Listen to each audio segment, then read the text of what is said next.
Hello friends, आज की इस वीडियो में हम बात करेंगे स्टॉक मार्केट दिखता कैसा है। Basic structure of stock market क्या होता है, इसमें क्या क्या चीज़ें कंट्रोल करती हैं और हम कहाँ पर स्टैंड करते हैं। ठीक है, तो इसको हम बहुत ही सिंपल टर्म्स में समझ लेते हैं, बेसिक स्ट्रक्चर। इससे हमें आइडिया रहेगा हमेशा स्टॉक मार्केट में कि कहाँ पे क्या चीज़ इन्वॉल्व होती है, किस टाइम पर। ये जानना हर किसी के लिए, चाहे वो बिगनर हो या काफ़ी एक्सपर्ट हो, लेकिन एक बेसिक चीज़ सबको ही पता होनी चाहिए। तो आज के इस वीडियो में हम basic structure of stock market discuss कर रहे हैं।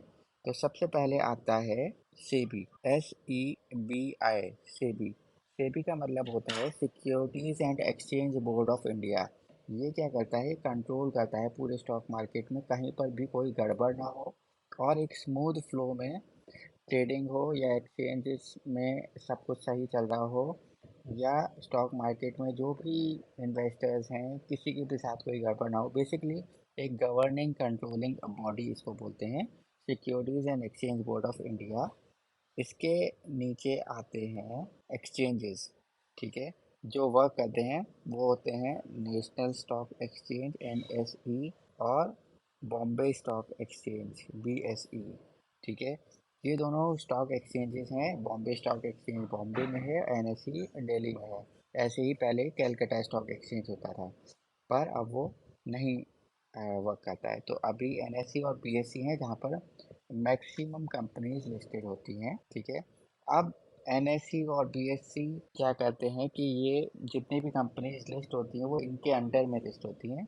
तो जब भी आपने देखा होगा आप स्टॉक्स परचेज करते हैं या सेल करते हैं तो आपको ऑप्शन मिलता है, आपको NSE पर बाई करना है या BSE पर। ठीक है, इससे कोई ज़्यादा फर्क नहीं पड़ता है, बस थोड़ा बहुत प्राइस वेरिएशन और लिस्टिंग के ऊपर डिपेंड करता है। अब ये NSE BSE पर, ये एक्सचेंजेस पर, ये खुद डायरेक्टली किसी स्टॉक्स में डील नहीं कर रहे होते हैं कंपनीज में। ये क्या करते हैं कि इनके अंडर में डिपॉजिटरीज होती हैं जहाँ पर एक्चुअल में सिक्योरिटीज़ को रखा जाता है, शेयर्स को रखा जाता है। तो वो डिपॉजिटरीज होती हैं CDSL और NSDL। ये डिपॉजिटरीज का काम होता है कि जितने भी सिक्योरिटीज़ हैं, यानी कि शेयर्स हैं कंपनी के, जो भी आप परचेज करते हैं वो आपके डीमेट अकाउंट में जमा हो जाती हैं और वो इनकी निगरानी में रहती है, CDSL और NSDL के अंडर में।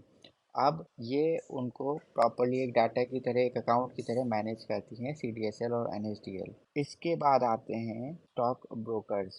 अब ये वो होते हैं जहाँ पर आप ट्रेडिंग अकाउंट अपना, इन्वेस्टिंग अकाउंट अपना खोलते हैं और आप उस ट्रेडिंग अकाउंट, इन्वेस्टर अकाउंट, जैसे कि हो गया जीरोधा हो गया, ऐसे शेर खान हो गया, काफ़ी ज़्यादा हैं, एंजल ब्रोकिंग हो गया। तो ऐसे जितने भी ब्रोकर्स होते हैं ये आपको एक प्लेटफॉर्म देते हैं जहाँ से आप ट्रेडिंग कर सकते हैं या अपनी इन्वेस्टिंग जर्नी स्टार्ट कर सकते हैं। ट्रेडिंग अकाउंट के T1 T2 डेज जो होते हैं उसके बाद वो सीधा जितने भी आपके शेयर्स होते हैं वो इन डिपॉजिटरीज में चले जाते हैं, NSDL और CDSL में स्टोर हो जाते हैं। और जब आप सेल करते हैं तो वो अमाउंट जो है आपका कुछ टाइम बाद आपके ब्रोकरेज अकाउंट में रिफ्लेक्ट होता है, जिसको आप अपने बैंक अकाउंट में डालते हैं। अब इसका मतलब है कि जितने भी इन्वेस्टर्स होते हैं, मोस्टली रिटेल इन्वेस्टर्स, वो सारा का सारा ब्रोकर्स के साथ डील करते हैं। तो कभी अगर ब्रोकर्स के साथ कोई भी कंसर्न होता है तो हमें इतना चिंता करने की बात नहीं होती है, क्योंकि वो हमारी सिक्योरिटी सेफ होती है CDSL और NSDL में। तो हम जो होते हैं रिटेल इन्वेस्टर्स, वो यहाँ पर स्टैंड करते हैं। तो सबसे लास्ट में जहाँ पे हम डायरेक्टली डील करते हैं ब्रोकर से, जहाँ पर भी हमें अपना अकाउंट खोलना होता है। तो ये होता है बेसिक स्ट्रक्चर स्टॉक मार्केट का। उम्मीद है कि आपको ये बेसिक चीज़ें समझ में आई होगी। तो प्लीज़ इस चैनल को ज़रूर सब्सक्राइब करें और वीडियो अच्छा लगा है तो प्लीज़ लाइक करें। वीडियो देखने के लिए बहुत बहुत धन्यवाद। मिलते हैं नेक्स्ट वीडियो में, तब तक के लिए बाय बाय।